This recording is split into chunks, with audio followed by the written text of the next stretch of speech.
Hello everybody, and welcome to week 1, Go to Training. Hope everybody is enjoying the fresh start of the month. Hopefully everyone had a good weekend. So welcome to Psychology of Play. Like I've said, my name is John Morton. I am one of the instructors for this class, and I'm going to be doing our Go to Training today. That is my photo, in case you're wondering what I look like. I look like that. That's maybe a year old, but I roughly resemble that photo.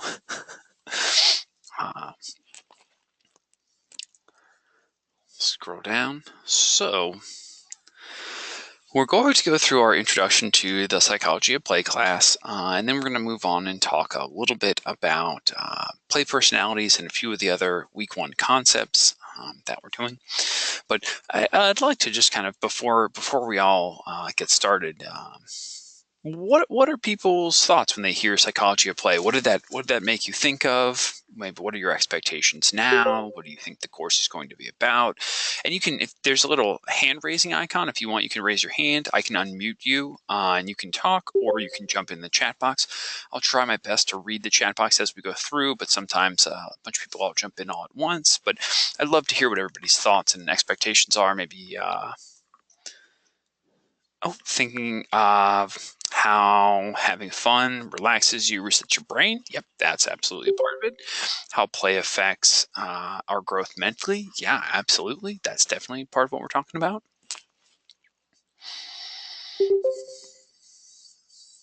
Anyone else?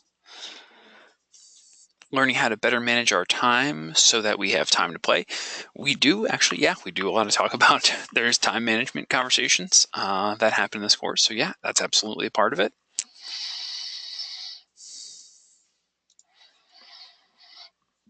Anyone else? Well, one of the big ideas that we like to talk about is just how play is important for us throughout life. Let's see, in the chat box we have how play affects growth mentally and physically. Sure, yeah, absolutely. How to learn to think differently about play and creativity flows. Yes, absolutely. Someone honest answer, I really didn't know until I started reading the content. Thanks, Matthew. That is super honest. I appreciate it. When I think of play, there are a lot of things that come to mind: sports, art, free time, etc. Yeah, absolutely. Those are definitely all parts of play. But right, so a lot of what we're looking at in this class is right. Yeah, we want to look at play, how we've played historically, how we play now, and how that relates to the other things that we're doing in our life. So we want to kind of connect the dots. Play is a lot more telling than I think most people would give it credit for. It's when you figure out what you're passionate about, what you love doing. The phrase that comes to mind is if you love if you love your job, if you love what you do for a living, you'll never work a day in your life, is what they say. And that kind of to mean that if you're enjoying what you're doing, it doesn't feel like work. It doesn't feel like labor. It doesn't feel like, something that maybe you'd traditionally think of as work, because you're enjoying yourself. You're having fun. You're having a good time.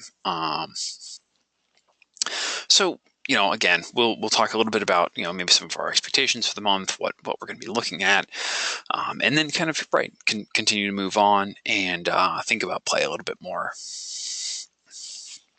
So, everyone has the Full Sail Online platform. It may look roughly something like this. These are likely old activities, but you'll get the idea. It'll look something like this. You can always see everything. You'll be able to see the weight of everything. You'll know what the weight is for each assignment. You'll also see the due dates, the open date, and the close date. So check your dates. Make sure that everything is. You don't want to get surprised at the end of the month, I guess is really what it's all to say. You want to make sure that when your assignments open and when they close. One tip I'll give everyone is, even if you have an assignment that, you say, oh, this doesn't close till Sunday, I would read everything, or at least open it, check it out, take a peek at it. on the open date. Just give yourself a little bit of extra time, read over your assignments, just so that way you don't get caught off guard, because you might have allotted an hour of time to do your assignments, and you feel like, you figure out when you get into them that you said, oh, I read this, it seems a little more intense than I had predicted. I maybe should have given myself 2 or 3 hours or 4 hours or whatever for an assignment. So definitely just read those assignments ahead of time. Even if you don't, get super in depth or get work done on them right away, knowing, what you can expect out of each assignment is really important. So I'd encourage everyone to open and read your assignments the day that they open, or the first day that you see them. So you're also going to want to check your messages daily. There's, we have the little icons. There's an announcement one, which is the bell. The letter is your messages. The other one, I think, is your personal information on there. But check your messages. We communicate through FSO. We also send things to your Full Sail email addresses.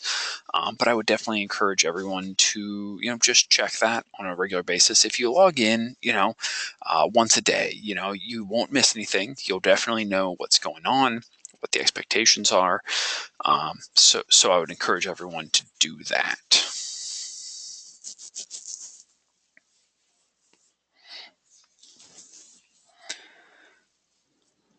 Alrighty, so there we are. Let's talk about play. And it might be easier for people to chime in if you want to hit the hand raise button. I can unmute you, but what kind of play do we engage in?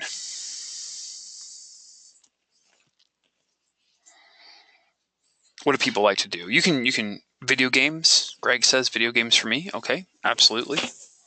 It's different for everyone. Sure, yeah, it absolutely is different for everyone. But what are you interested in? Yeah, everyone please feel free. Video games seem popular. All right, we're getting that. Movies, playing the piano, learning new songs. Okay, so music can be a big thing. Sports, competition, competitive games. Okay, music. Yeah. Okay. Music, playing with your pets, producing music. Board games, card games. I'm a big board and card game fan, so definitely. Video games, drawing, photography, playing with your daughter. Say artistic creativity, sports. Okay, yeah. Awesome. Collecting Pokemon cards. And yeah, okay, yeah, absolutely. Okay, so everyone has an idea of what they like to do, which is great. It's important to know, what what our interests are, what we like doing. If you don't, I know inevitably I'll have someone who says, oh, I don't have time to play, or some variant of that, which is understandable. I get that. I think a lot of times historically, we've been told that play is for children, it's not important, it's a waste of time, etc. I hope to combat and hopefully overcome some of those assumptions in this class. But yeah, I definitely start with, even if you don't have time to play, or you haven't made time to play in a while, what do you enjoy doing?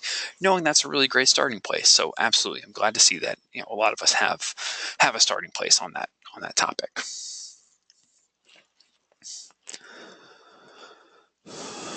So the next question is, what brought us all here? What brought each and every one of you to Full Sail? What attracted you? What made you think, oh, this seems like the place for me? Again, feel free to raise hands, or you can chime in the chat box, whatever makes you happy.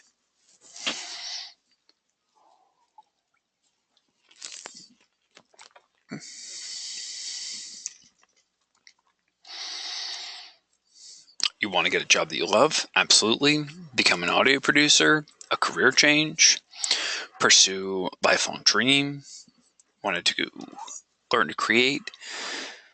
Oop, okay, got too fast. Rediscover your love for creating characters. You love writing and the internet, making videos, producing music. Okay. All right. So it sounds like everyone is here following their passion. There's something that you're passionate about. Something that you really love doing, something that you said, hey, you know what? I love doing this. This is how I want to spend my time. What's a way that I can facilitate doing what I love day in and day out? Is that more or less for most people. Um, took real years to realize what you wanted to do. Then you took action to pursue it. Okay, yeah, you become a music producer. Tifa says yes. I assume you're agreeing with me. I'm glad. Going for a higher paying job didn't work out, so now you're going for something you love to do, you enjoy, combining play and going after your dream in video game design. Awesome. Becoming an artist. Pretty accurate. Okay, yeah.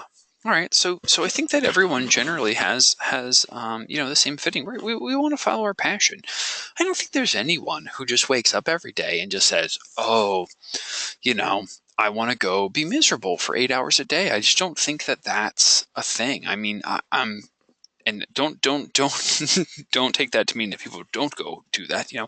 Plenty of people, go to work and they work a job that they're unhappy with. They do work that's unfulfilling to them, because they need to. They need to make money. That's understandable. That's how the world works. We oh, says the Grinch did that. Yeah, absolutely. Yeah, we've all done that. I think I've definitely had jobs over the years that I didn't love. Things I wasn't passionate about, things I didn't enjoy doing.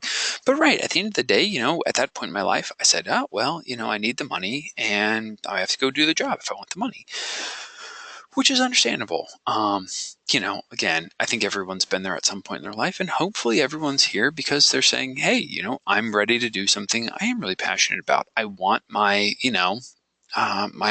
career time to be spent doing something that, one, I feel very passionate about, and two, that I enjoy. So hopefully everyone is here for similar reasons. Yeah, absolutely.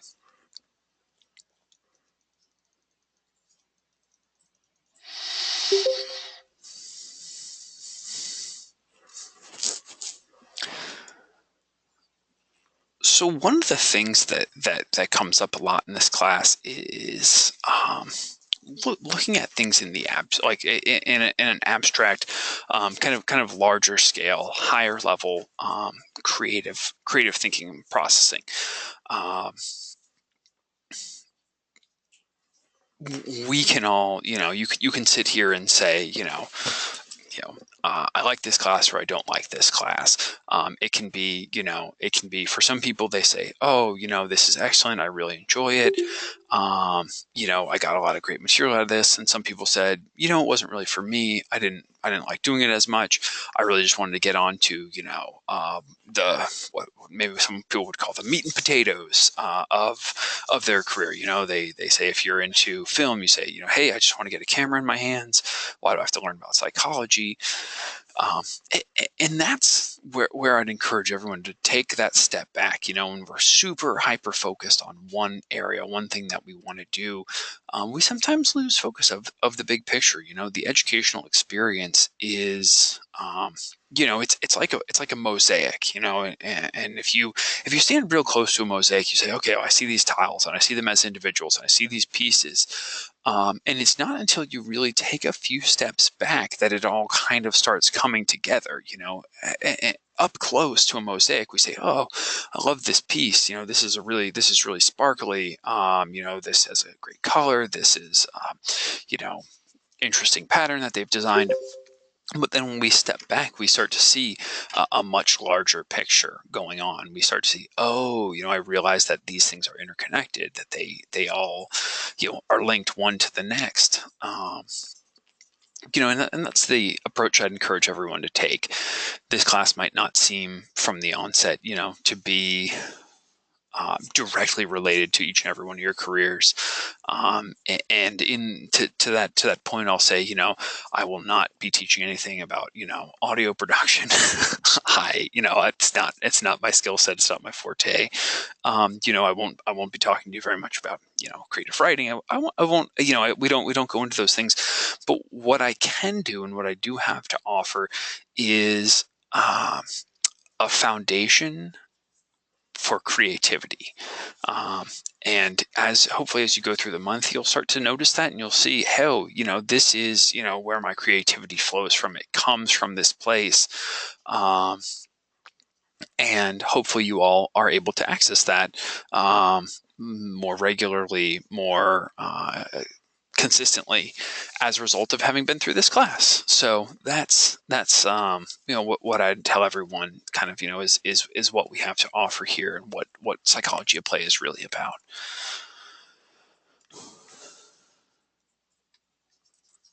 William, I appreciate that. He says, I think this class is important for having balance in your day-to-day life and making time for creativity. Yeah, absolutely. I think everyone does. We all have, creative fields that we work in.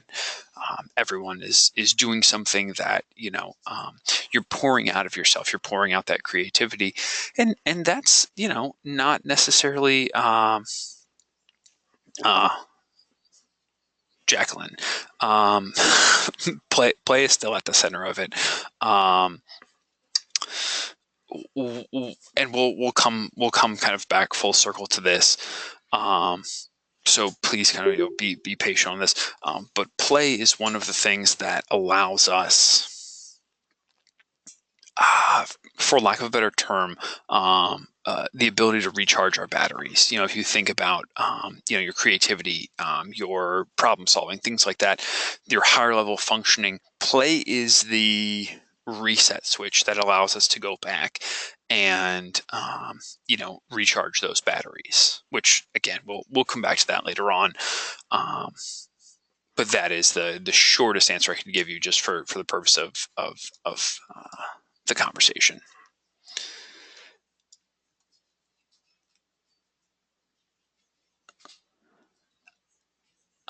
Sorry, I'm going back trying to read everything. Christopher says, if you lose the play, you lose depth. I think there's definitely something about that. I think back to the movie scene. It's all work and no play makes Jack a dull boy. Which there's some truth to that. So yeah, definitely, I think play is one of our important things that we do really get a lot out of, in terms of recharging ourselves.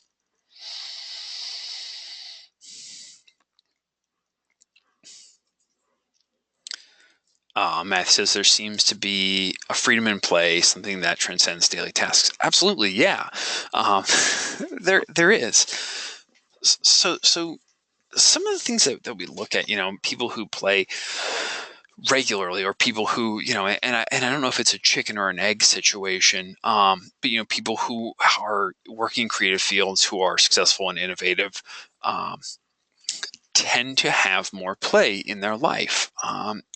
Like I said, we can't just, we're not robots. We can't, just, do our mechanical tasks over and over and over again. And sometimes we do. Sometimes that's what our job is. Sometimes we assemble widgets, for lack of a better term. But when we look at, our roots, the things that we like to do, the creative parts of us, the parts of us where we, are able to create, innovate, work on new things, think on a higher level.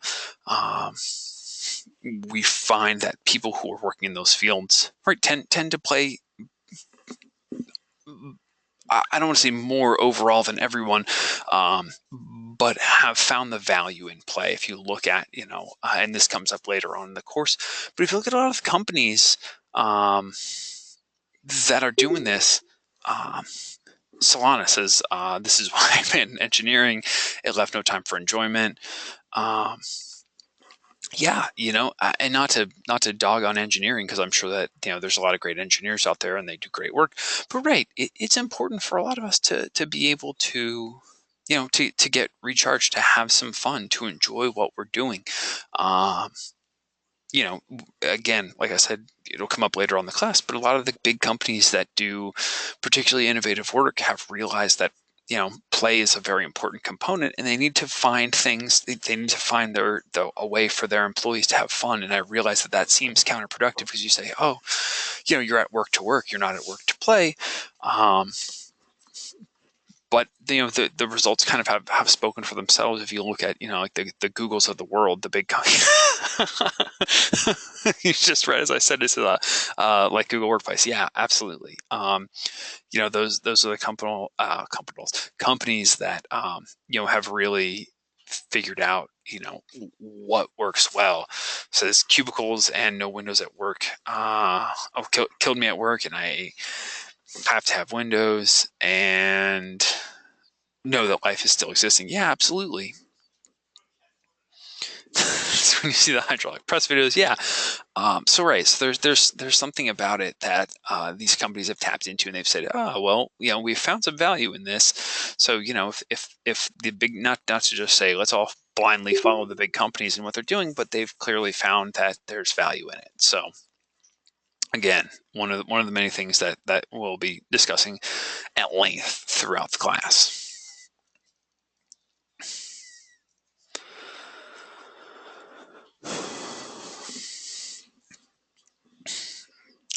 So again, just a continuation on from that. Play is the is the driver. It's one of those things. I'd encourage everyone to kind of think back maybe to project you've worked on, things like that. When you're able to work hard, get a lot done, you need to stop at a certain point and say, okay, I need a 10-minute break, a 15-minute break, whatever it is, and give yourself some time to recharge your batteries. That's exactly why play is available for us and why it's there. It's one of the times it's most useful. We get the most out of it. Our returns are higher when we're working at a high level, doing high level function tasks. Being able to step aside and go have play is one of the best things that we can do. Not to say interrupt what you're doing with play, but when you do decide to take breaks, being able to take a break, fully step away, have time for play, and then come back. What do we have here? I worked with at youth risk. Making time for play was crucial to maintaining sanity and patience. Yeah, absolutely. Yep, getting some air. So right. Everyone has, they know what their, kind of their release valve is for fun. For me, I know I like to go running. That's a big thing for me. If I don't go running, if I miss that, I'm a lot more tense. I have, kind of maybe higher anxiety. I'm not as pleasant to be around. I might be a little bit shorter with my wife or with my children. So right. I really want to be able to have that. Zombies is my recharge button. Okay, sure. Efren, I feel the same way, but do yoga? Yeah, absolutely. Whatever it is that works for us is fine. It doesn't have to be one thing or another. I can't speak, and I don't think that working in absolutes, especially with play, is important. Matthew, yeah, I have to exercise to feel right. Yeah, sure. No, absolutely. Exercise I think is great. For me, I enjoy doing it. It's also right that the chemical releases are great. So for me, I get a lot out of it. I by no means, am I a fitness fanatic. I like to exercise. I enjoy it. I don't I don't force other people to do it. If they want to, I'm happy for them. But everyone has their own thing. So, figuring out what it is that works for you, is probably one of the goals for this class. We figure out what, if we haven't played in a while, if that's not been our thing, figuring out what works for us best is hopefully one of the goals that we can set for you during the class.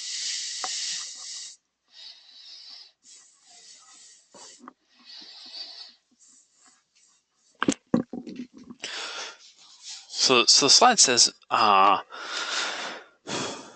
play, how it shapes the brain, opens the imagination, and invigorates the soul.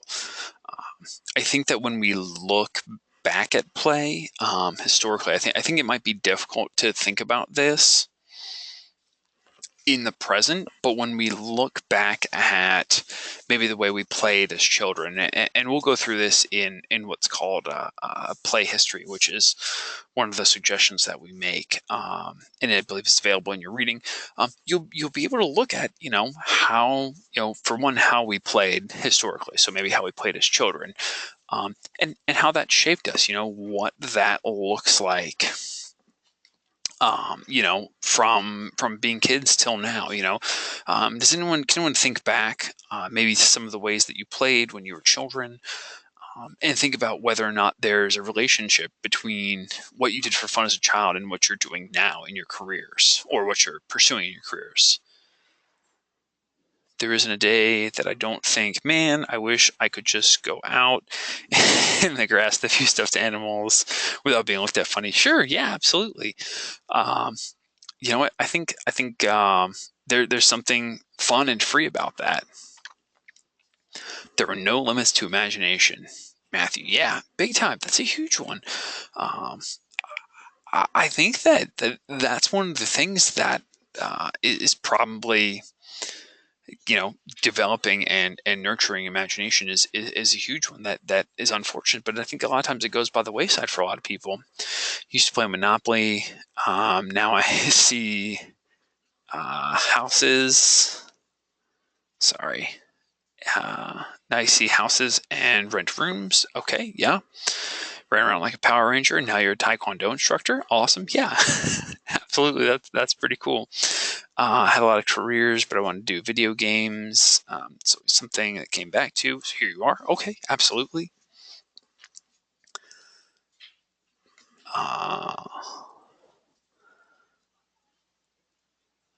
Okay, yeah, there was a time you made complex stories and worlds. Okay, absolutely. Used to draw a lot, either with crayons or on the sidewalk.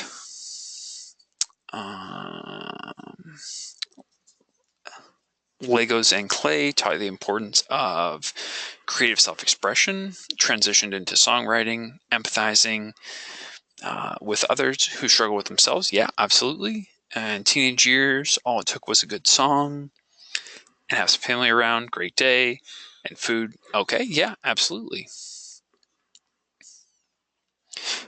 Vanessa says, I wrote poems and now I have stacks of notebooks that I still write. That's awesome. Building forts, going on discovery walks, scavenger hunts, looking and listening for new ideas. Yeah, absolutely. So I think that a little bit for everyone, you can look at the things that you really enjoyed doing when you're younger, and you can look at them. Usually at the core, we still enjoy the same things. I really like, storytelling. I like listening to stories. If I have good ones, I like telling stories.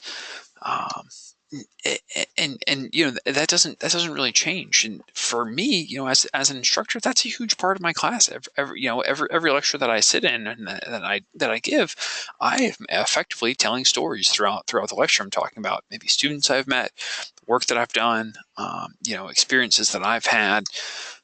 And it's fun for me. I like to sit up and talk in front of a group. I really enjoyed that. It does a lot for me. And hopefully everyone is able to find out, how they can relate back to, relate back to play, relate back to how is it fun for you to do the thing that you want to do for your life. Emmanuel says, I used to do music for fun, just playing around, then it turned into a passion. Now the best songs come when you're playing around. Yeah, that's awesome. And I think that's probably where you have the most pure expressions when you're having fun. When you sit down and say, I got to do this, I got to do this, I got to make something good, I got to make, for you, if it's making music, I gotta make a hit. I gotta make a great song, whatever. That kind of pressure really stifles creativity and imagination. So play is the key. Play is the thing that frees us up. It is the for us the opposite of the creative blocks that come from anxiety, that come from pressure, that come from, the expectations that we've set on ourselves, maybe that other people have set on ourselves, or that have set on us. And that's really, kind of where it comes in. That's where, the magic happens.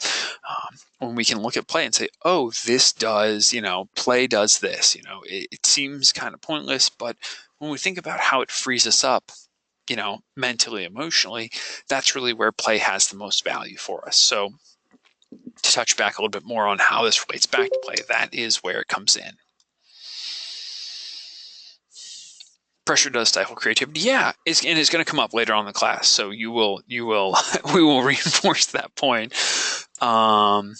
Always would play video games or watch movies, and now it's turned into a passion of yours, Robert. Yeah, I'm glad to hear that. I'm glad to hear that you're pursuing it. It's really important. Yeah, that's why most sophomore albums tank. Yeah, right. No, absolutely. A lot of times, you've had a lifetime to come up with your first album, and you haven't really had any pressure. You've been like, okay, I get to work on this. I get to really put my passion into it. But right, a lot of times, right, yeah, there absolutely is. There's a lot of pressure for that second album to come out, and it's tough because you might be trying to do something. You might be trying to, how do I recapture the lightning I had on the first album, or whatever. So yeah, absolutely. I think that play is one of those things, when you don't have pressure and all this other stuff kind of bearing down on you, you have a lot more freedom to express yourself and be creative. I like that you brought up the sophomore album, so that's a really good point. I haven't related that in class yet, so thank you for bringing that up. That's a very good point.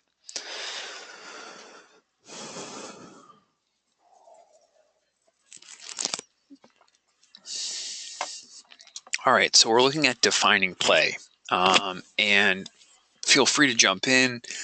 I believe, yeah, we'll go through it that way. Here are just some of the ideas behind play, some of the definitions, some of what that actually means. We'll go through them one at a time. So play is apparently purposeless.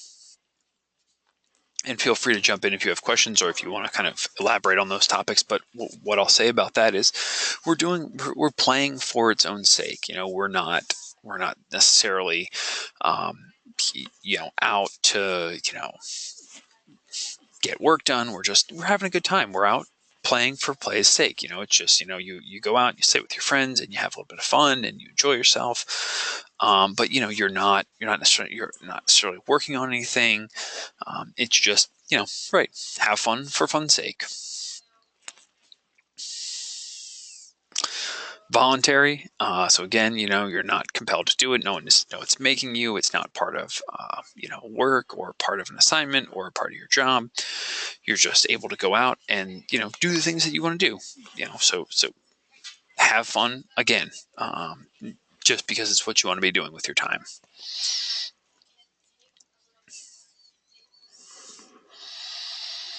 Sonnet says it should come naturally to you. If you're overexerting yourself and try to focus on play, the play becomes work all over again. Yeah, absolutely.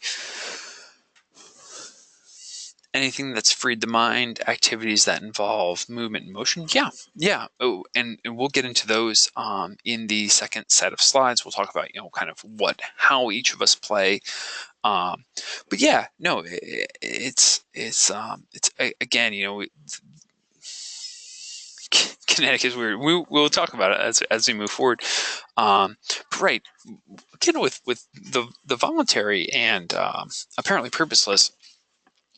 I think a lot of times, we can take play concepts and we can make work out of play. You can make something fun and you can take something fun and make it hard and boring and not fun anymore. And I think that, there's this, it's what makes you feel free and alive. Yeah, absolutely. When we take something that we enjoy, I find this, I kind of seen it in. What do you mean by you feel like this is a mental health issue? I'm curious to hear you elaborate a little bit on that. You volunteer to be a clown and a joker all the time. You're good at play. Awesome. That's cool.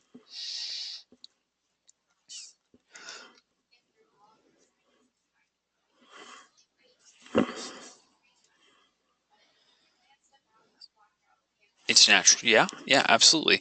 Um, so again, kind of to go back to what I was saying. A lot of times, I grew up with kids who I live in Florida, so we have a lot of lakes. You can get in the water year round.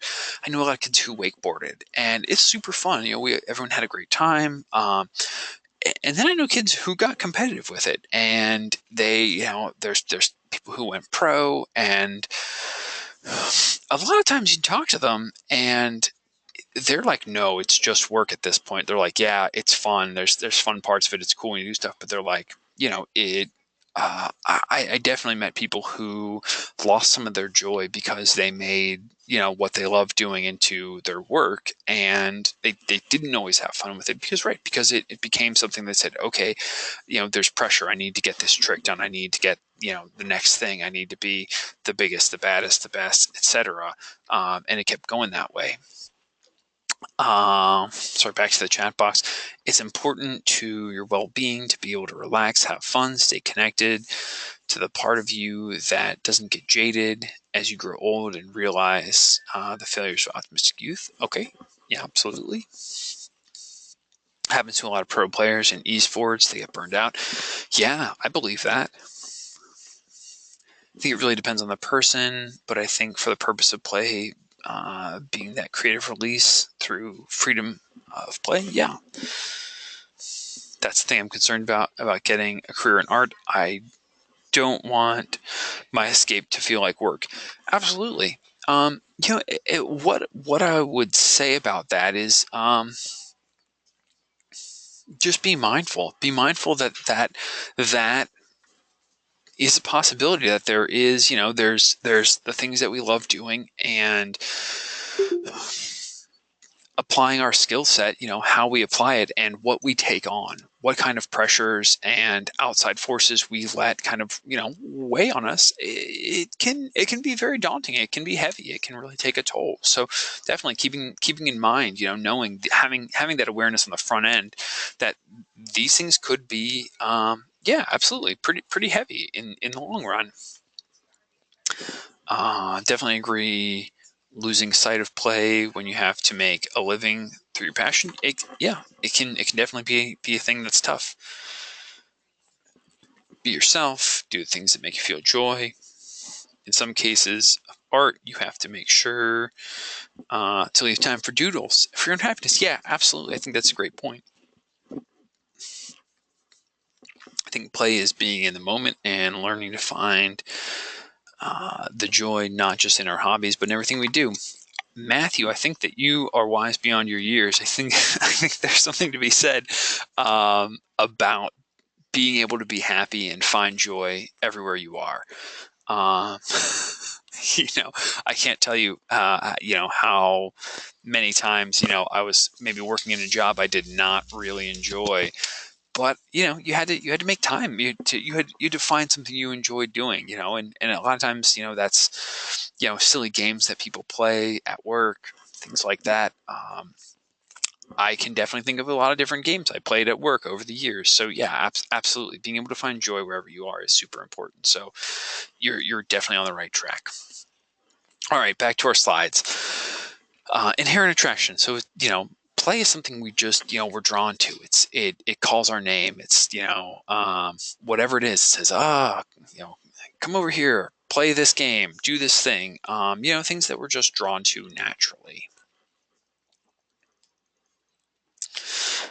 Freedom from time is a really interesting part of play, and I'm sure that everyone has had this, whether or not it's upfront. But basically, you start playing and hours go by, but it only feels like minutes. I know. I can usually get a handful of people who maybe are gamers, because I feel like this is the easiest way for it to happen. And I know it's happened to me before, but maybe you sit down in the evening, you're playing a game, and maybe before you know it, you've gotten really into your game, and you realize that the sun's coming up outside. You said, "Oh man, have I really just spent the whole night doing something?" Yeah, guilty. It's amazing how much time goes by when you play the piano. Yeah, absolutely. Miss meals over it. German said once, more than once. When Skyrim came out, I was up till 6 a.m. playing it. Yeah, and it's not. I don't think it's a great practice to get into all the time. It's nothing to feel bad about. And I think it's just when you get into something and you really like doing it, it's fun to do. It's easy to really get drawn in. And it's one of the things that comes up for us a lot. I think it seems to happen right a lot to our musicians. You get really deep into something. Right. The rest of the world kind of gets a little bit quieter when you're doing the thing that you love, that you're passionate about, the thing that's fun for you. Um, yeah, Andrew says the first time I played Final Fantasy VII, I played for 3 days straight with no sleep. That is a long time to go without any sleep. I can't imagine that being healthy, but I get it. Right. We're drawn in. We really we get drawn into the things that we love. So yeah, freedom from time. It definitely comes up. You'll notice it. You'll see it. And I'd encourage everyone to think about that. When you find yourself in a situation where you've acquired that freedom from time, whether it's doing something you love or it's doing something that you're really into, just kind of remember that and say, oh, I experienced this freedom from time, and what does that say? How do I feel about the activity that I've been doing for the past however long I've been doing it? Is that something that I'm really drawn to? Is it something that I could do as a career? Is that something that if an 8-hour day goes by in the blink of an eye, how does what does that look like? What does that look like for me career wise? So yeah, I would definitely say think about those things, kind of keep them keep them in the forefront of your mind as you move through. So yeah. What do we have?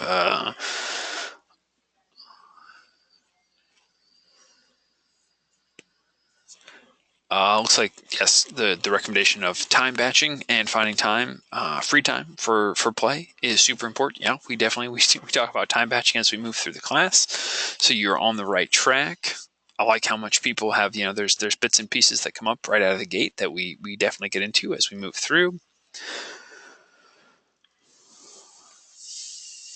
Diminished consciousness of self is another one. The thing that I think is the best exemplification of this is the term, the phrase, dance like no one's watching. When you're able to do something, when you're able to lose yourself and not be worried about what other people think.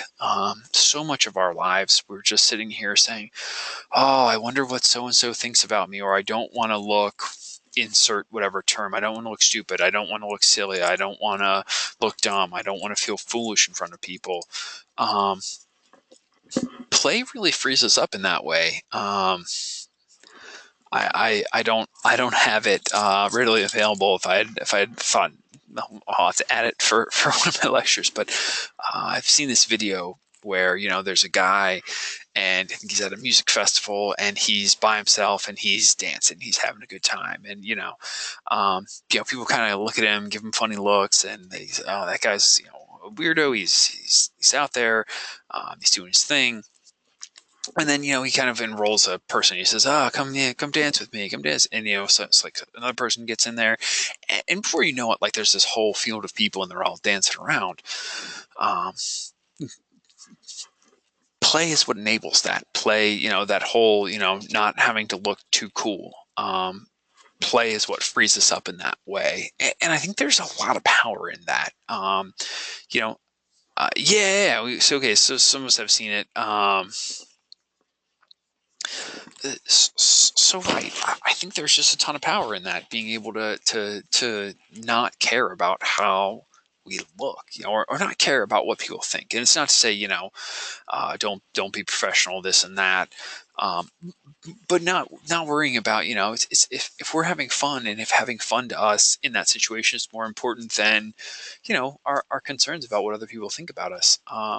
There's a ton of freedom in there, and it's pretty excellent. So I would encourage everyone to think about those things. What are the things that free you up and have you not be as concerned about what other people are thinking about you? I know I didn't have that for a very long time in my life. When I was able to find things that were that way for me, I found a lot of freedom in them. So I'd encourage everyone to think about that. And right. Let's see the chat box, to be carefree. Yeah. And yeah, used to preach that to the kids all the time. Yeah, there's the phrase, "What other people think about you is none of your business," which is a funny way of saying it. But right, I think that a lot of times, especially with social media in there, we kind of are worried a lot. We want to project a certain image. We want to, everybody at the end of the day, I think, you want to look cool. You want to be accepted by your peers, so on and so forth. I've found the things that I'm really passionate about in life. One of my things that I really like, I have a plant collection. I collect like rare, exotic, edible like fruit trees. People are, generally, I I very seldom find other people who are also interested in that.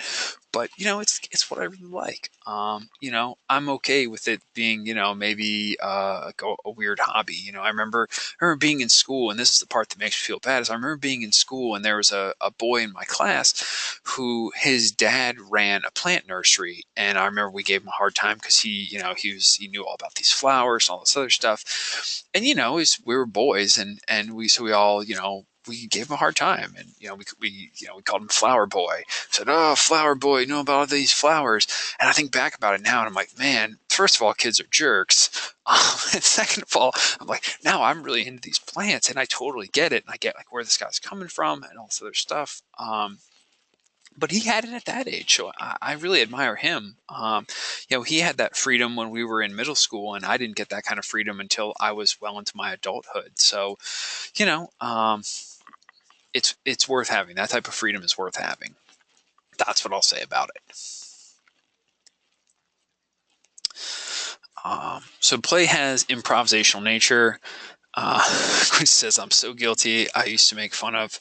He says, "Band geeks." And look at me now, trying to get a degree in music. Again, it's when people have their passion, they find out what they love doing. They have access to a higher level of freedom. That freedom to stop worrying about what other people think about them, and they're able to just go with the flow and do their thing. And yeah, a lot of us don't get that till later on in life. So I'll say that a lot of those people may have had it tough in high school or whenever. But they had a freedom from early on that I think is admirable and is worth having. And now I'm like going to encourage my kids. I'm going to say, no, find the thing you love to do, even if people make fun of you for it. Having that type of freedom is invaluable and is worth whatever kind of hard times you might get from kids who don't have that same freedom. Yeah, no, I'm glad you learned it too. Yeah.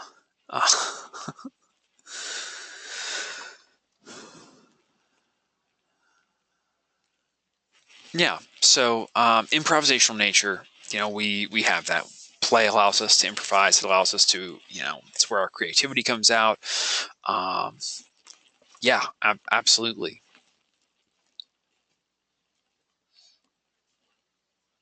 As long as if they make fun of you, they're just jealous because they can't do it. I think there's definitely a lot of truth in that. I think that a lot of people are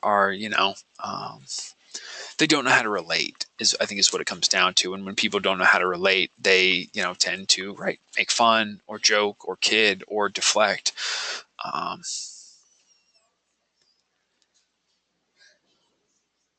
Say, so far this class serves to make sense of the things I think, do, and why I feel the way I do a lot of the time. Yeah. Okay. Awesome. I'm glad. Um, yeah. Some people are scared as well.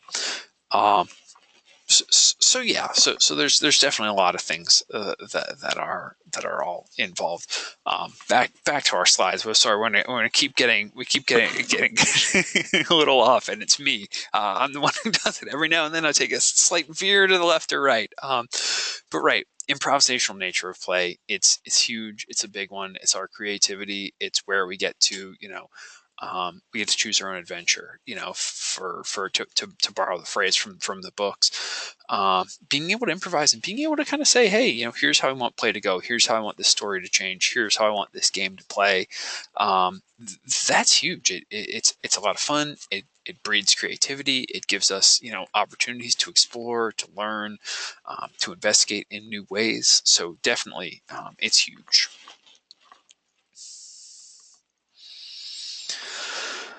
There's a continual desire to play. So we do it and we keep going back to it. We keep going back to the same things. We're continually drawn back into our play activities. And maybe even if we haven't played for a while, whatever it is, whatever our thing is, it's kind of like look at play like you maybe think about an old friend. Maybe you have a friend who you don't see as often as you did, but you can just step right back into it every time you see him. Every time you're in the same place, you just back to the old conversation. It's like you haven't missed a beat. Um, Play is that way. It's very easy to step back into and just get right back into the swing of things.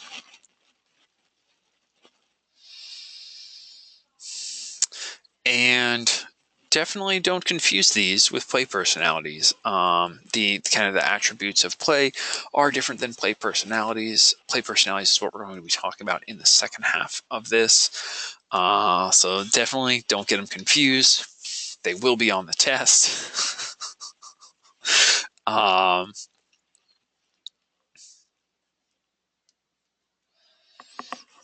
and yes, don't worry, I won't. That is what that is the class's response. Um,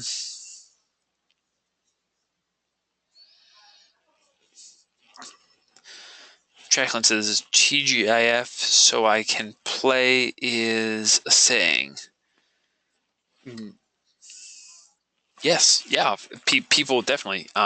People are happy when it's Friday because it means they can play. Absolutely, yeah.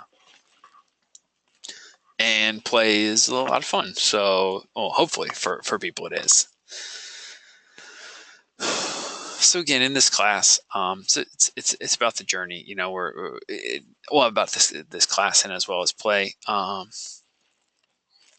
That's a huge thing. We want to look at what we're doing as we're doing it. If we're not enjoying ourselves, if we're not, if the experience is, and it's not to say that it's going to be fun all the time because that's unrealistic. Very little is fun all the time. Darius, to answer your question, I post all my recordings this afternoon. They'll all get posted. Yeah, definitely by 12 Eastern tomorrow. They'll probably be up shortly after I'm done with them this evening. At some point, I'll put them in. So don't worry if you missed some of the go-to training already. I'll get back to it. I'll have that back up for you this evening. But right, again, we're thinking about the journey. It's great. I think there's something to be said. Having a goal and having a purpose and knowing where we're going is great. But it's unrealistic to say that, all right, just my one goal is what's going to keep me moving and motivated and driven throughout the process. Even if my goal is graduation's a long way off, not to discourage anyone, but it is. We're at the start of our journey. So how are we enjoying the journey? How are we enjoying the day to day? What are we doing to make that worthwhile? How is that, how is that something that we're able to continue doing as we're on the path? So, I definitely say keep that in mind as well. Think about it day to day. What's fun? What can we enjoy? What's something that keeps us motivated and moving forward? Okay, so that is the end of this section of the go-to training. We have a second section. We're going to take a short break in between now and then. Does anyone have any questions about anything that we've talked about in the last hour? And I'm sorry, the second half is immediately after this. We're going to take maybe a 5 or 10 minute break just so you can go get, maybe grab a snack, use the restroom, get a drink, whatever you need to do. No, okay. If anyone has questions, feel free to just jump in and post them. Yeah, take yourself a break. Yep. Get a snack, whatever you need. All right. Well, I am going to just pause things, and the chat box will stay open. So feel free to keep talking amongst yourselves, or you can step away. So we're at 55, 54 right now.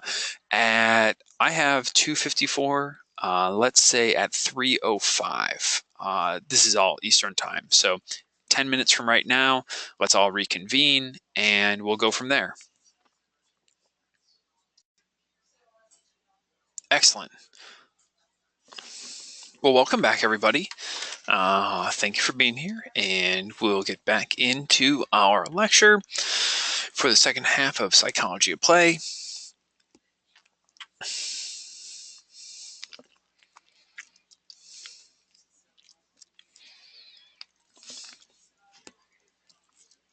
All right, so some of the things we're going to talk about.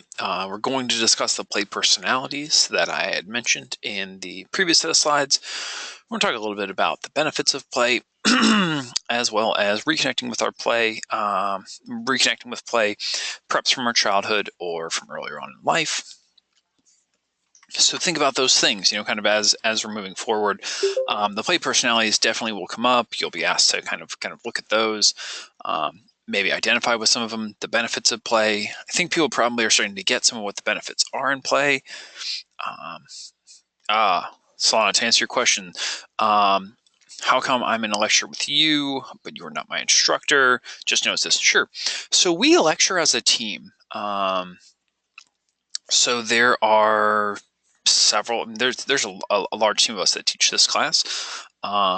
And what we do is, instead of me teaching, doing one lecture every week, we each pick a week and we do the lecture for the week. So this week I do all the lectures for week 1, and next week another one of my counterparts will do the lecture. So that is the shortest answer I can give you to that. Yeah, it's fun that way. A lot of times, people want a different experience. You want, some people think that, maybe they're like, oh, Mr. Morton has a funny voice and I don't like the way he lectures and he tells too many rambling stories. And it doesn't work for everybody. So it's nice, you have the opportunity to hear someone else, week in, week out. And if you love hearing me talk, you're more than welcome to call me. We can talk about material. We can talk about, what would have happened in a lecture with me. There's kind of, I'm always happy to sit and interface with students in my class. But yeah, it keeps repetitiveness away. Yeah, absolutely. So it gives everyone, kind of a flavor. You get to hear what everyone sounds like. You get to hear, different perspectives, different point of views. And then, it also, it gives us, just a little bit of extra time in our week, which we appreciate, so we can, respond to everyone, get back with our emails, get all of our grading done. Excuse me. So that's the short, relatively concise answer to why I'm here. You're not in the wrong place, I guess is probably what I should have said first. I should have started with, you're still in the right place. There are 4 of us on our team. I think this month it's Mr. Wynn, Mr. Washington, and one other whose name eludes me. I think it might be Mr. Barnett, but I can't remember. But yeah, we're on a team. We all work together, so you're in the right place.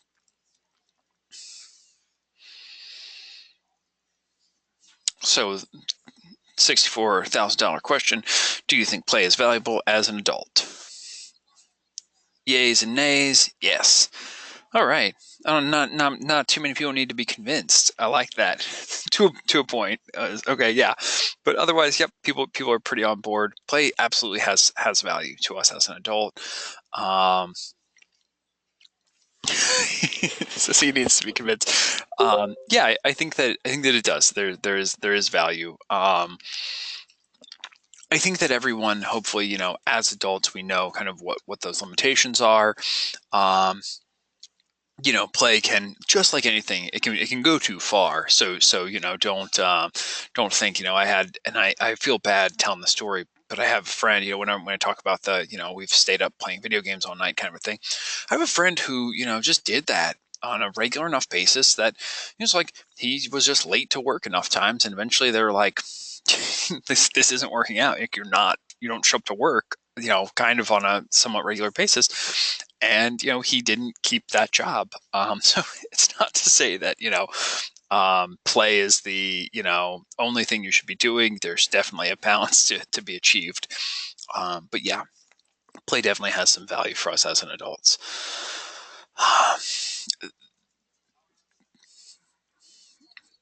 So a lot of times play is it's subjective. It's each person's own individual thing. Some people think, and we have people on our team, one of my counterparts, Terrence, Mr. Washington, he's a chess player. He takes his chess pretty seriously. It's definitely it's a game. He likes it, but he definitely takes it really seriously. He and I will play sometimes, and he devastates me. Um, so play play can be serious, or it can be a little bit less serious. It kind of depends on where we fall into the world. Um,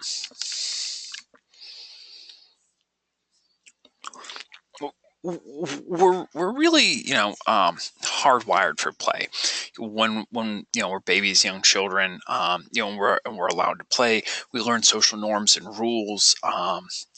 We explore the world through play. Think about, I have children. I have two boys. They're twins and they're a year old. And they're constantly exploring the world. They're figuring out things, and basically their whole day is just them playing. um, but I think about them, learning how to walk, learning how to get around the house, um, constantly getting into trouble. Yeah, yeah, no, there's absolutely that.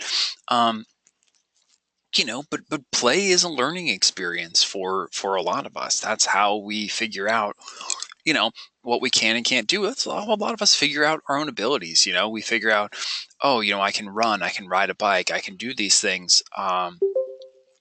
If you look at the complex mechanisms involved in riding a bike, um, it's a pretty involved task. You've got force on your pedals, you've got, your steering components with your handlebars, you've got two wheels spinning, you've got, your tires need to be gripping the ground. There's all of these complex things going on. Um, if you were to break it down into math and science and physics, all the things that are happening when you ride a bike, there's a lot happening, and there's a lot to be learned from that. But when you're a kid and you're just saying, "Oh, finally they took the training wheels off, and now I, can lean a little bit harder into turns," so on and so forth. It's all fun. So we're learning a lot about what the world is like, what it has to offer, what it can be like, all through our forms of play. So um, that's kind of where we all start. Where we start learning is definitely through play. Says chess was an artistic play upon combat in the Dark Ages. Okay, yeah. Um,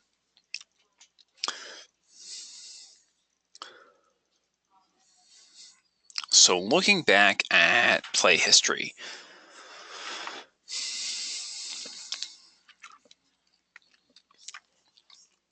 um, so it's likely that a lot of us are already good at playing, taking care of ourselves. Some of our play histories might be pretty extensive, and when we reflect back at them, we can see a lot of, what's going on. I think the idea is, to better understand play history, we go through in the reading, it talks about some of the different categories of play. And we're being asked, though, to reflect on our personal play histories. And I encourage everyone to, take note of different play activities you've engaged in throughout life. We'll focus on, play personalities, which come up a little bit later on in the lecture. But I think this topic is pretty interesting, and will give you insight that maybe some of you already have, but hopefully it will shine some light on different things that may be new and enlightening to you. Excuse me, I'm drinking some water.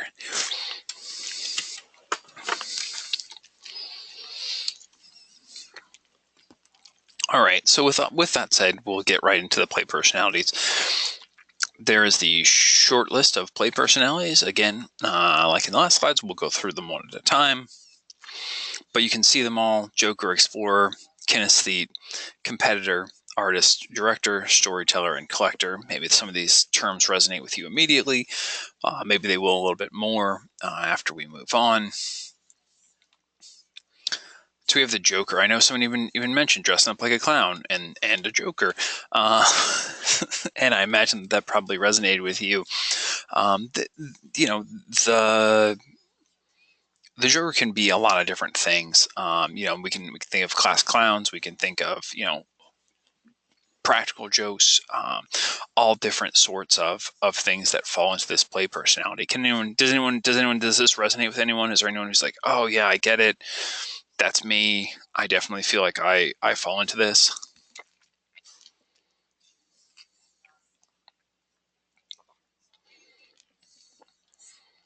Yes. Okay. Maybe. And there doesn't have to just be one. A lot of times people, yes, it's possibly more than one. Yeah, definitely. Usually we fall into several of these. Yes, this is the play personalities are also discussed in the reading. Yeah, absolutely. Jokes around a lot to stay motivated. Yeah, absolutely. I think that jokes are really funny. I think that, like, I don't know how else to say it, but like kind of like, right, like playing kind, gentle tricks on friends is a big one. I think that there's definitely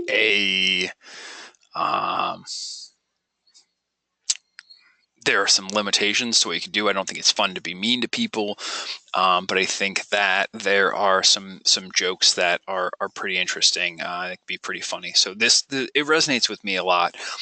I'll just tell you all because been reminded of it. My sister lives up north, and she wants to do some gardening stuff, and I thought, okay, I can send her some plants and see if maybe I can make that entertaining. So what I did was I went online and I found some pumpkin seeds, and I bought 2 packages of pumpkin seeds. I bought 1 package of normal, innocuous, generic pumpkin seeds, and then I bought a package of giant pumpkin seeds, like the pumpkin seeds that you use for competition pumpkin growing. And I took the seeds and I swished them. I put the giant pumpkin seeds in the regular pumpkin seeds package, and I sealed it up, and then I sent it to my sister. And she has planted those pumpkin seeds, and I am yet to hear any reports back about giant pumpkins growing, but my hope is that she ends up with giant pumpkins in her yard. I think that's pretty hilarious. I think it's kind of funny. I didn't realize it, but she was telling me afterwards that her husband was like really excited about growing pumpkins. So hopefully they end up with giant pumpkins in their yard, and I think that'll be pretty fun. That is kind of, again, it's like plant related. It's pretty innocuous. No one's getting hurt, but I thought it was pretty funny. So, it's kind of like, yeah, they'll think they're a miracle grower. Yeah, James the Giant Pumpkin. Right. Yeah, it's a patient fun that Matthew. That's the key. Like it's a long game. It's a very long joke.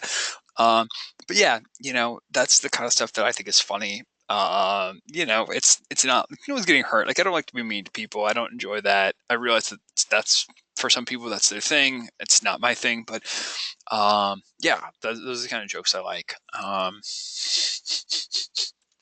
So yeah, pumpkin scale. Yeah, that's definitely something that I think is pretty funny. Um, yes, I hope no one gets squashed by the giant pumpkins.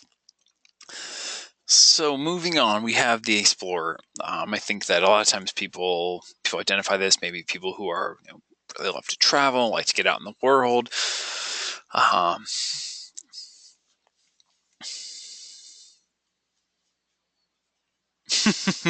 uh, so I knew someone who used to put Johnny Depp faces all over the faces in family photos. Yeah, no, that's definitely it could be funny for people. So exploring, okay. I think what's interesting about the explorer is that we have the people who are physical explorers, who want to go out and climb a mountain or go backpack through Europe or whatever. Um, we also have the people who are mental explorers who want to explore new worlds through reading. People who explore new worlds through gameplay. I know we had some Final Fantasy people. So, people who right, you just want to get out into, you want to discover something new. It doesn't have to necessarily be real. It doesn't have to exist in the natural world. It can be something that's imagination based. It can be a new world that you've experienced through a book, new games, so on and so forth. I was, I remember the time that I spent exploring in, one of my favorite games, Red Dead Redemption. I really liked it. I liked going around. I liked seeing, the mountains, and it's just like that. It was really fun for me. I liked it a lot. Um, it's one of the things that's been fun for me. So yeah, everyone has their own thing. Everyone has what works for them, and can fall into different things. Again, I think there's something to be said about exploring in the natural world as well. I like doing that. I like to go new places. I like to find things. Um, let's see. You say being an only child, being out in the yard, I would just be me and imagine the world around me. Yeah, absolutely. Some people have multiple personalities, not like Cybill. I'm not familiar with Cybill, but interesting. Love to explore new things, especially travel, seeing new places. Yep. All right. Looks like we have a lot of people who relate to the adventure and explorer personality. Don't have the means to do it in real life, but I love exploring new worlds in works of fiction. Yeah, absolutely. I think there's something to be said. I think that virtual reality is going to open a lot of things up for us. Um, I mean, you can sit in Google Earth. I think about that. You can sit in Google Earth and explore the world. You can say, "Oh, well, I wonder what's over here. I wonder what this part of the world looks like. I wonder what they're, and you can go through, Street View in, other countries across the world. Not that it's quite the same as being there in person, but it's an experience. It's something that you can do. So, you can explore the world in a lot of different ways. All right, so we have the kinesthete. So we have the same root, kinesthetic. So we're physical. We're physically active. It's a fancy way of someone who likes to move, likes to be hands on. Kind of people who are more maybe tend to be more athletic or into dance. Who enjoy exercise. I have some of that kinesthetic part of me. I do enjoy exercise. I like being hands on. So there's something about that in me. Solana, I think VR will take some creativity out of it. Sometimes the mental picture is better and more in depth than seeing something for real. I think there's something to be said about that. Yeah, I think that VR I think it has, like anything, it has its good and its bad sides. But that is an interesting point that you make. Katie, this is how I learn best, but I wouldn't say I'm super active. Okay, yeah, you don't necessarily have to be super active to be a kinesthete. This is something, right. I think a lot of times we have people who like to be hands-on with what they do and how they play. Used to have that back in high school and your first college. Okay, the kinesthete, that's my fiance. Complete opposites. Okay. Unless Trump's got, sure, yeah, you can be, yeah. I don't know that anything, is sure, absolutely. Drums can definitely count.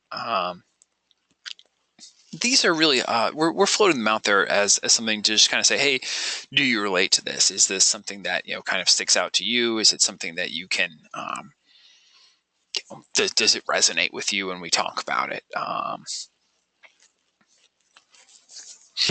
A lot of people who does eating count as kinesthete? If so, it's totally me. I think it's definitely hands on.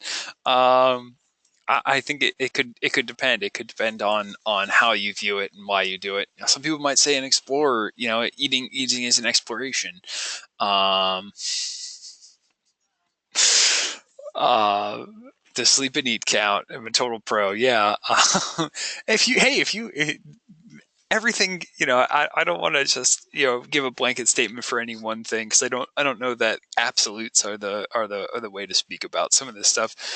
I just like to give some generic examples of, like, hey, here are how things relate. But they're not necessarily, there's no absolute answer for a lot of these things. Some people, I think it depends on, it's more tool of, hey, what do you relate to? What kind of resonates with you when we talk about it, instead of trying to like put everything in a group and class and organize it all.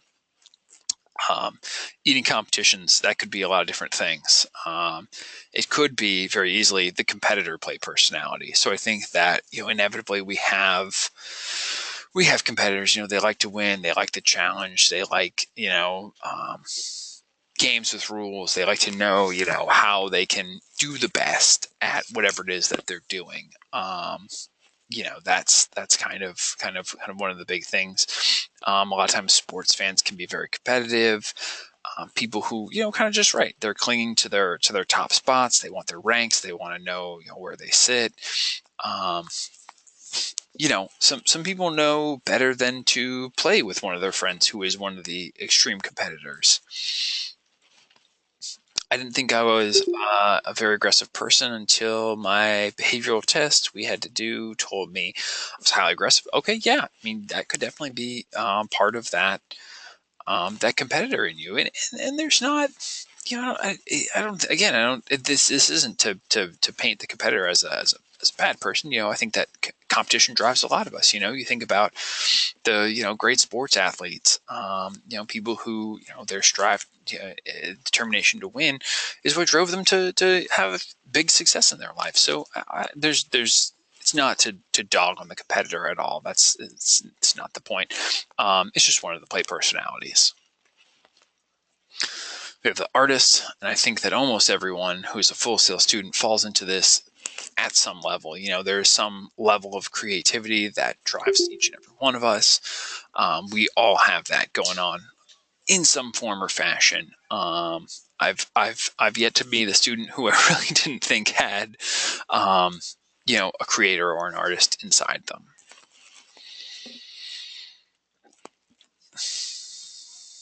The director is another one. Tends to be maybe less of an actual player out doing things, but likes to kind of direct the action of something. Maybe someone who's a little bit more into coaching a team sport than they were into actually playing the team sport. I think about the director a lot of MMOs, things like that, where you're moving your big you're moving your people around, you're telling them what to do, you're going out and doing stuff, but you're directing the scene, you're telling everyone else how they should go and how they should play. Yeah, like a dungeon master in Dungeons and Dragons. That's yeah, you're directing the action. You're saying, hey, here's how I want things to go. I think that also falls into what's called the storyteller, which is the very next one. So I'm glad that you mentioned that. Um, so honestly, I'm the round peg, but I'm sure you can be one of the people out playing. That's there's again, there's no right or wrong with these things. It's just different personalities and stuff that people can get involved with. Not everyone's into that. Yeah, not everyone wants to direct the action, and a lot of people just want to be out playing and having fun. But not everyone. Some people. I remember when I was a kid, I really liked setting up my toys in like scenes. Like, oh yeah, I want my cars to be here and my whatever, and I'd move around scenery pieces. Because I like to have that set up, but I didn't really so much like actually playing, doing anything with the toys. I just like to set it up and have it look a certain way or be prepared for a certain thing. But again, it's not. There's no right or wrong, and I think that everyone at some level has a touch of several of the play personalities. So I think they all play in.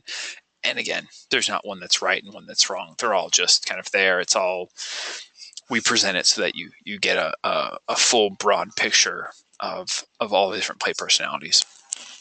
The storyteller is a huge one. I think that this comes up a lot, especially with our creative writers, our writers for games. Keith says, I think this is one of my major categories. Absolutely. Everyone tells me that they like the way I tell stories.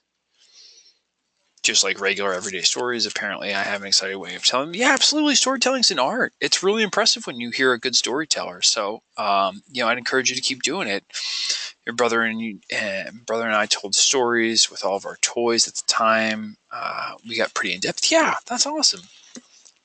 I think that storytelling is a huge thing. You have oral tradition, which is how information has gotten passed down over the years, but then you have fun stories. There's a reason that the fun stories that we told historically have persisted. Why you have legends and mythologies and all this other stuff. People like those stories.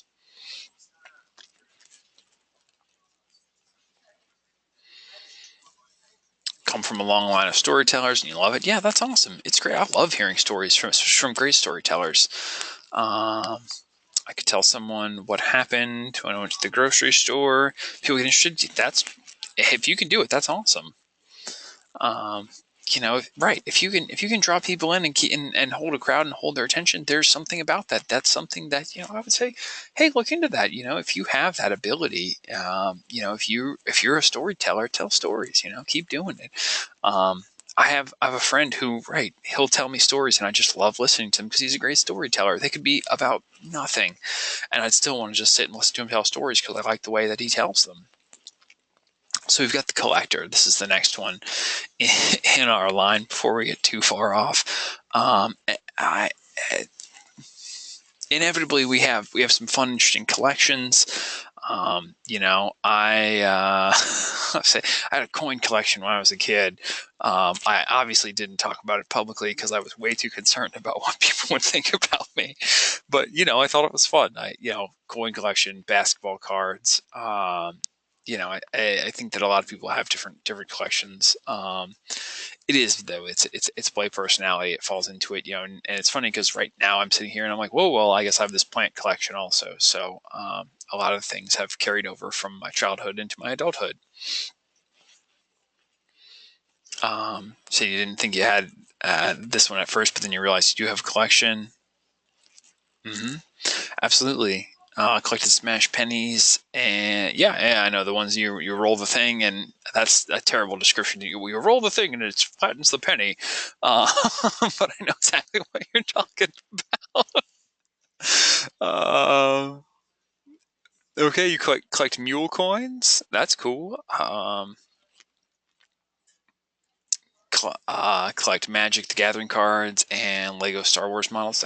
Yeah. Hey, collect random trinkets. Yeah, I think that people do collect things, whether or not they think about whether or not they don't necessarily think of themselves as a collector, but we do. We kind of have little collections that we like here and there. Um, Room collects dust. Yeah, absolutely.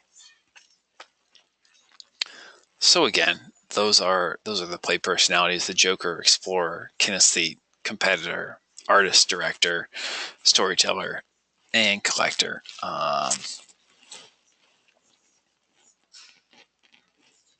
I think I would when you're doing this, when you're going through play personality. Ooh, vintage drum machines. That is a cool collection. Um, when you're going through these, right, kind of think about the ones that you associate with the strongest. Which there's probably two or three, maybe four, maybe more than that. There's probably some that you really that resonate with you. So think about that. Think about which play personalities do I identify with the most, and then think about how is this playing into my life currently, what I'm doing, what I want to be doing, and just kind of have that in mind as we move forward.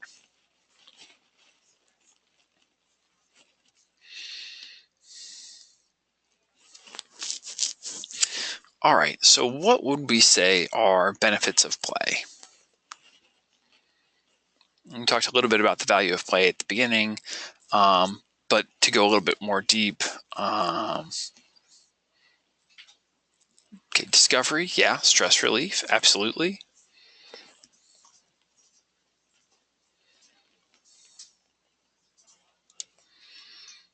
Understanding, escape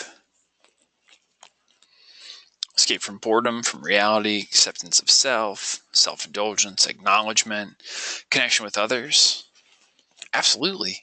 Yeah, these are all great ones. Right, the learning process of what we do, um, freedom from the everyday usual. Yeah, absolutely. So right, connection is one of the huge ones that we look at. Play connects us to one another. It creates a sense of community for a lot of us. When we're younger, it kind of helps us figure out the world. We learn how to do things. Again, you think about children and what they do, and they learn all their boundaries through play. They say, my kids will, throw things. They sit in high chairs and they'll sit and throw things off their tray. And, they say, oh, I threw this thing off the tray and dad went and picked it up or mom went and picked it up. And can I get them to do it again? And, and then eventually they learn that there's a boundary. Like if you throw your food off the tray enough times, like you're not going to get it back. And we don't let anybody go hungry, but, right, there's certain boundaries that you have to hit. Same thing, this is how much can I, whack my brother with this toy before, my dad takes it away from me.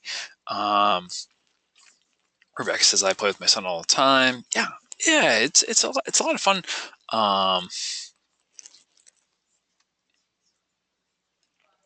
Yeah, I think that, when we are able to look at play and use it as an exploration tool, we see a lot. So there's definitely that. Play also helps us. It fosters creativity, flexibility, and learning.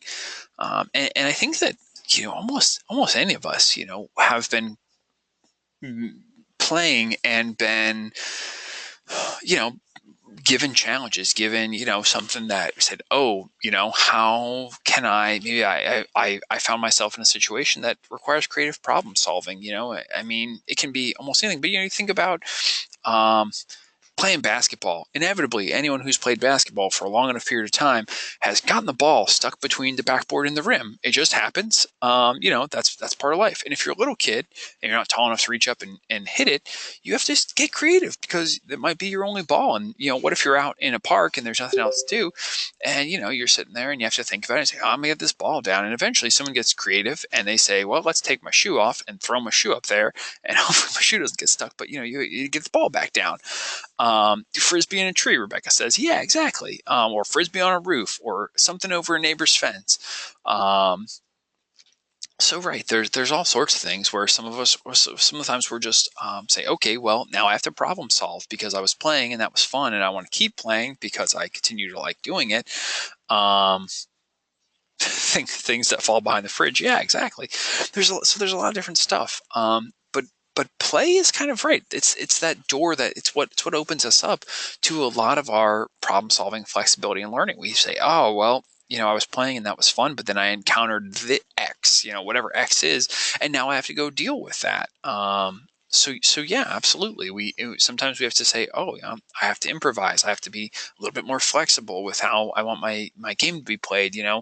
Maybe we hit a baseball and we were playing on the street and it ended up down in the sewer and we can't get it back. So we're going to use a tennis ball instead now because, we have to improvise.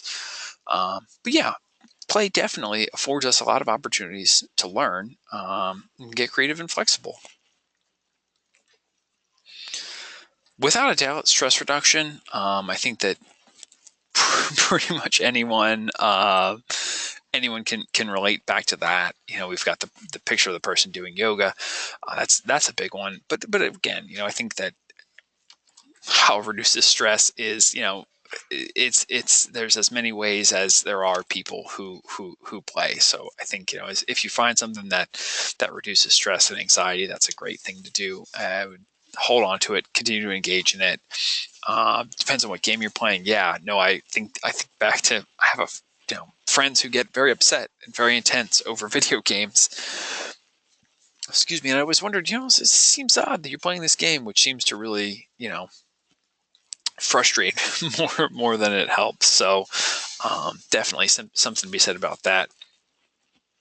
I think everyone, Dark Souls, I've seen the memes online. I haven't played it, but I've seen it. It looks like people die a lot in the game. So I'll never understand how they keep playing, which brings us to our next natural point of perseverance. A lot of people, that's what it is. Perseverance is the thing that it teaches us. It says, oh well, I didn't get it this time. I didn't make it the first time. Let's try again. Let's do it again. Let's keep at it until we eventually get to the thing we want to get to. A lot of times, we have to set ourselves up to, be to persevere. I had to do that with myself when I decided to start running. I can't run in short loops. I have to run in long loop. Because my loop is, if I'm on the far side of my loop, there's not a short way back because there's a lake in the middle of it. So for me, I have to set myself up. It's like, okay, well, I have to be able to persevere. I have to be able to deal with these things. If I make shortcuts for myself, I might not persevere as much. So I had to set myself up in a certain way so that I could have the opportunity to really persevere. Yeah.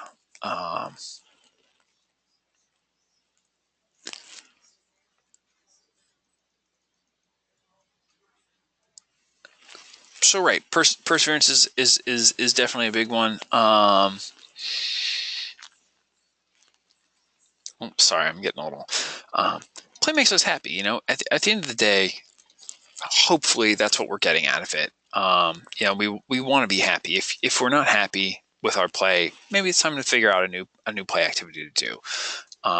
If we're doing something and it makes us unhappy, especially then, say, hey, is this something that's worth my time? I had that realization. I was watching a TV show the other day just because I'm like, oh, well, I've been watching this show. I've been keeping up with it, but, I'm not really that into it. And I just said, hey, it's not important enough to me. I'm watching this show and I feel like it's more out of an obligation than it is because I enjoy doing it. And I just decided, I said, okay, well, I'm just not going to watch this show. If I find myself with an abundance of time later on, maybe I'll get back to it. But I've got a lot going on in my life. I've got 2 small kids. I got a lot of projects around the house. I said, I don't really have time to be watching this. If I get time later on, maybe I'll come back. But it's not enjoyable for me to keep watching it. So I'll take a break from it. Maybe I'll come back to it another time. Maybe I won't. We'll just see. A little play goes a long way. So that concept right there is just that, we don't need to be playing all the time. It's not got to be, obviously we have school work to get done. We've got our real work to get done. I have family obligations. Whatever it is that we have going on, making a small amount of time, carving out little tiny chunks of time for play is really what's important. Later on, a job to find. Oh, we were saying in the chat box, yeah, absolutely. 20 minutes, is probably enough. We'll get into that later on in the month, but there's this kind of this rule of 20 minutes. If you give yourself 20 minutes, you just block that out and say, I'm going to spend 20 minutes doing something fun, where I can kind of compartmentalize and say, all right, I'm not going to worry about my work for 20 minutes. I'm just going to go out and have fun. After that 20 minutes, I'll come back and I'll do my whatever I need to do next. And a lot of times we find that we're refreshed coming back from those 20-minute breaks. We've got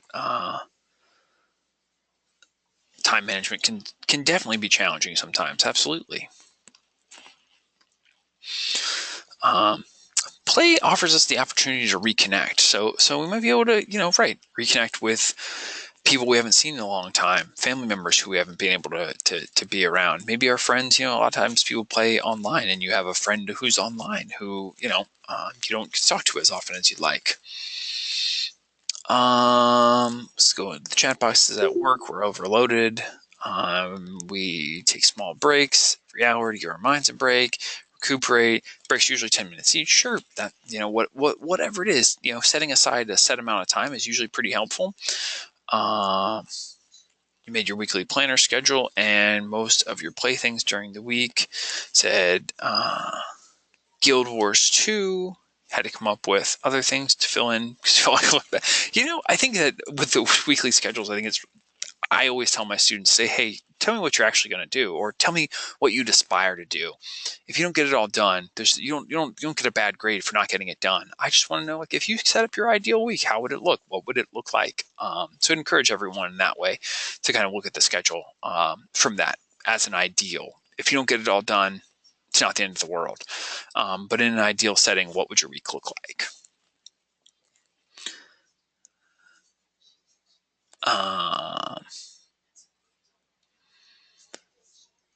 Okay. Say it was good for establishing a rapport with new students to play. That's okay. That's good. Say they'd talk smack, but always eventually ask if they could play with you with Legos or learn how to play Magic. Yeah, I think people want to be involved. They want to be connected with one another. At the end of the day, that's what people are really looking for. They're looking for a way to connect with other people. That's where humans are a communal species. We hang out with one another. We want to be with one another. We want to work in groups together. Social media definitely is one of those ways that some people connect, some people disconnect that way. Again, it just depends on really how you use it.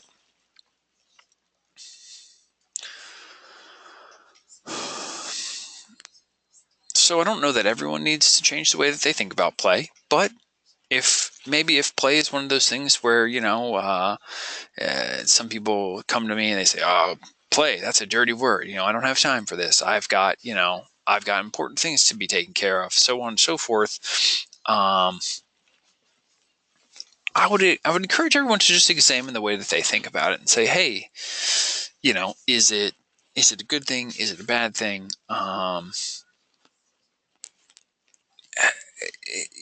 You can look at some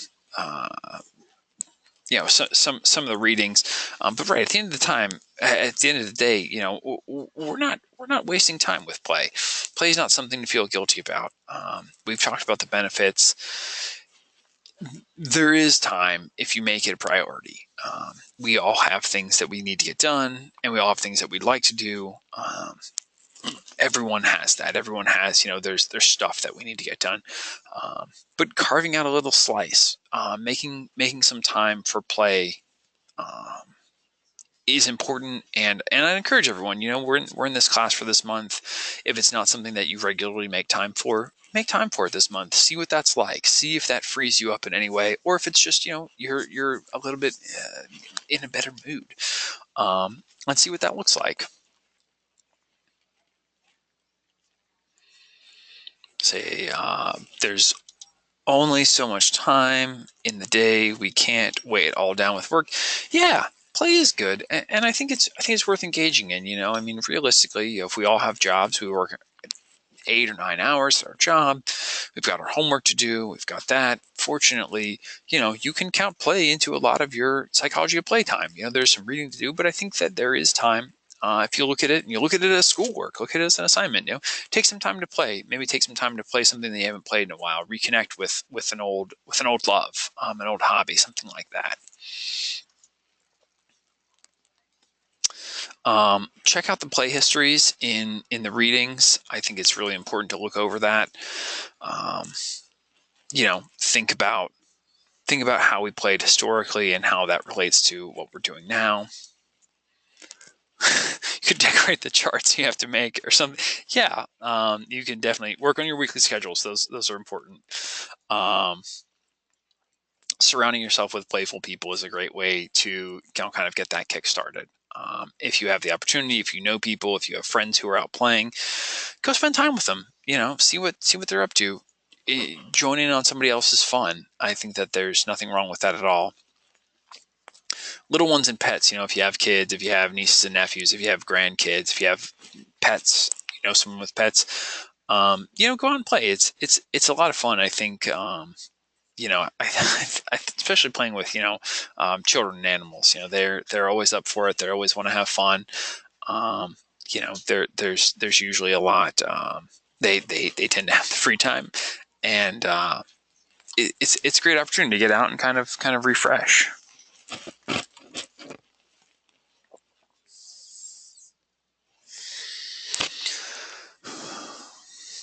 So what we learned about play, there's kind of several ideas that we talked about.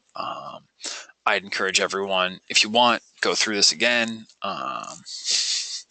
Yeah, sorry, the next one is just a picture of a dog. It's kind of hilarious. But encourage everyone to kind of, go back and re-examine play and think about it in, kind of with fresh eyes. Go back and look at it and say, hey, is there maybe something here that I had written off? Is there something worthwhile? I mean, obviously I've gone into it and I think it's worthwhile. Do you want to be the dog when you grow up? Well, I mean, I don't know if you can turn into a dog, but if you can, I'd be interested to hear more about that. Does anyone have any questions? Questions about the class? Questions about homework for the week? I know I'll talk about it briefly. We'll just go in real quick and see what's going on. I think everyone probably has a pretty similar schedule.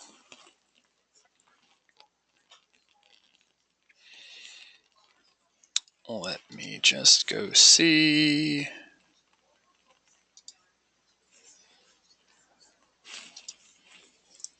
Yeah, sure. Question about the professionalism assignment. Go ahead. Maybe to answer the question about the professionalism assignment. Professionalism is usually based on everything being turned in on time. Yes, Matthew, to answer that, you read the thing, mark as completed. There are not books from all the readings are contained in the reading section, so you should be good on that front. On the discussion board, do you want 6 individual paragraphs for each? Yes, I would encourage you write 6 individual paragraphs. Difference. What is the difference between teachers now? I'm confused. When I first came in, I thought the presentation was over and everyone said that I needed to change my time zone. Everything at Full Sail happens on Eastern time. So if you don't live in Eastern time, you can change your time zone. And then everything will reflect your time zone, like when everything is due. All of your readings are contained in the reading section. I do not believe there's anything in Safari. Please don't quote me on that. There might be some supplements in Safari.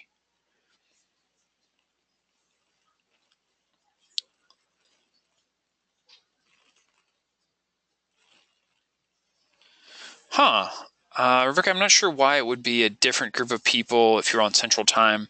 The same, I mean, the weather.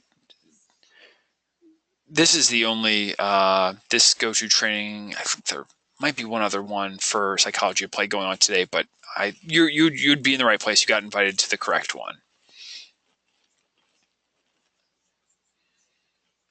Yeah, if you showed up during the break, yeah, that was my last presentation. Yeah, don't worry. Sorry. If you go back afterwards, you can watch the first half of the go-to training. So it was about an hour long. Um, that was the last slide of my first slideshow, and then this is the end of my second slideshow. So you can go back and watch the first hour if you want. I would recommend that you go back and watch the first hour. You'll get a lot of information. Yes, we're on part two. We're on hour two of the go-to training. Yeah, so definitely everybody go in, check your assignments. I would recommend starting at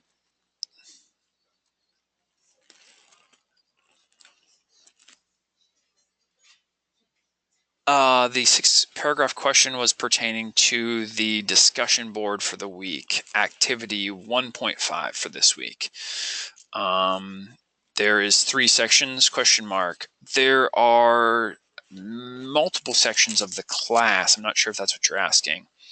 This go-to training is only a 2-part go-to training. It's all one video, which I'll post, but it's 2 hours. I'm not quite sure if that's the question, Rebecca. If you want to clarify, feel free.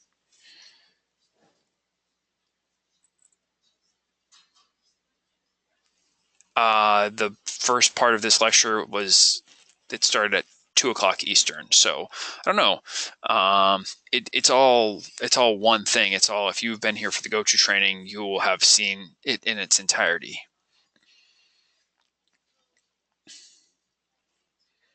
Did we cover the question on the test in this lecture, or is it mostly in the reading? There is overlap. It would also be in the reading.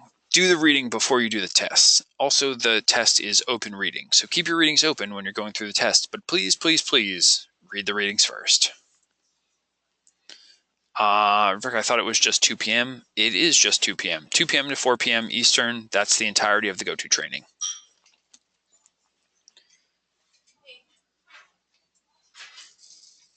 Oh, I'm sorry. Rebecca, I follow what you're saying. It was marked 2 p.m. You thought it was 2 p.m. your time. Sorry about that. It's 2 p.m. Eastern. Yes, and we took a 10-minute break in the middle. So, yes, that's it. There you go. You must have come in right when I was on break. Yeah, thanks everybody for being here. It was a great group. I really enjoyed having everybody. It's been super cool having everybody here. If you have more questions, hang out, ask them. Don't forget to do your initial stuff. We have activity 1.1, essentials E3. Make sure you go and you take that. Get your weekly plan set up by the 31st, by tomorrow. Make sure that gets done. This recording will be available this evening. To clarify, Efren, yes, 1.5 is due Thursday the 1st. Your initial post, that means your 6 paragraphs that you write, are due by Thursday, after which you'll do 3 responses. So you want to make sure that you respond using the RISE model for giving feedback, which is listed in the activity. That is when everyone posts by Thursday, and then by Sunday, you respond to 3 of your peers.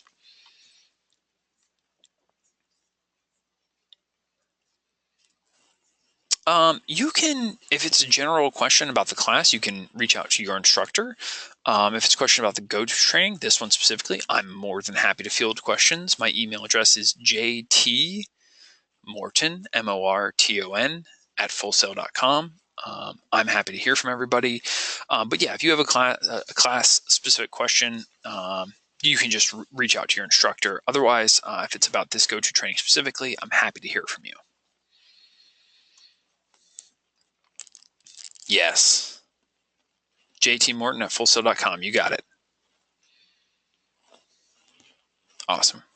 All right. So wonderful. Make sure that you are checking the online assignments. Look at the due dates. That activity 1.1 and 1.3 are due tomorrow by 11:59 p.m. Make sure it gets done. If you have more questions, feel free to jump in with them. If you don't, I don't have anything else that I'm going to lecture on. Yes. Mr. Wynn sits a few desks down from me. So we're good pals. I don't know if that answers your question, but yeah, there's a team of us who teach psychology of play. But yes, Mr. Wynn and I we're in the same section, so we usually we work together every month. Nope, you're in the right presentation.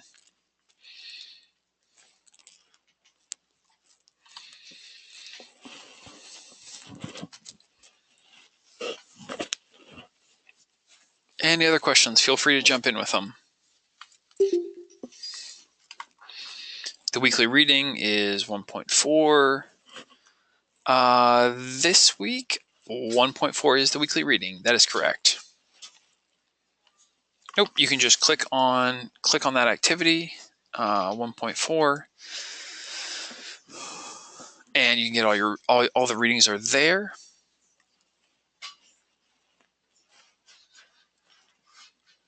Nice meeting you as well. Create a success manifesto. Quincy, what do you mean?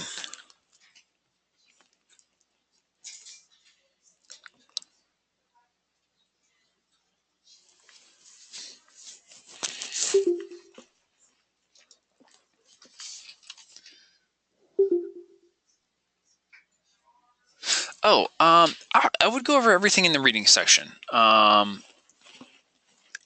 would go through everything that was in there. Sorry, I apologize for that. I'll actually pull it up right now just so that I see everything.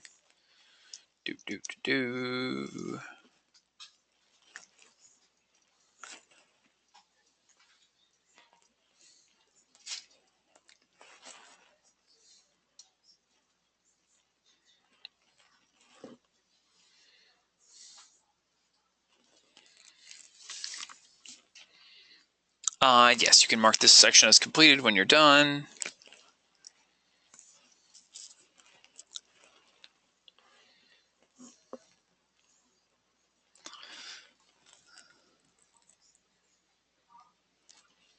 No, I'll be posting it tonight, so you'll see it then. Oh, Quincy, I follow what you're saying. The bonus material is, it's just a bonus. It is, sometimes there's people who are just really want to get into, the topics a little bit more heavily. So that's what the bonus material is there for. It's not mandatory. I'd encourage everyone to look at it, check it out, see what it has to say. It's not mandatory, and it won't be, you're not going to get tested on something if it's not, the bonus is just a bonus. So I would say it's worth your time to check it out, but it's not mandatory.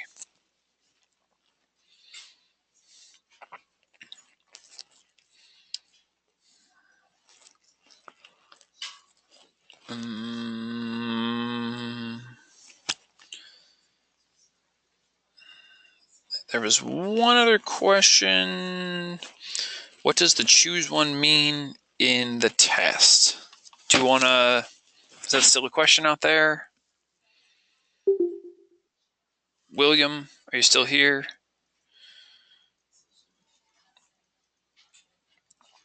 I think, okay. All right. Good. If you got it, then cool. I think it's like just you select your answer out of multiple choice. Anyone else? Any more questions? Jump in if you have them. If not, you're free to go. Thanks everybody for being here. It was awesome having y'all in class. Yeah, thanks everybody for being here, and you're welcome. Oh, you are most welcome. Thanks everybody for being here.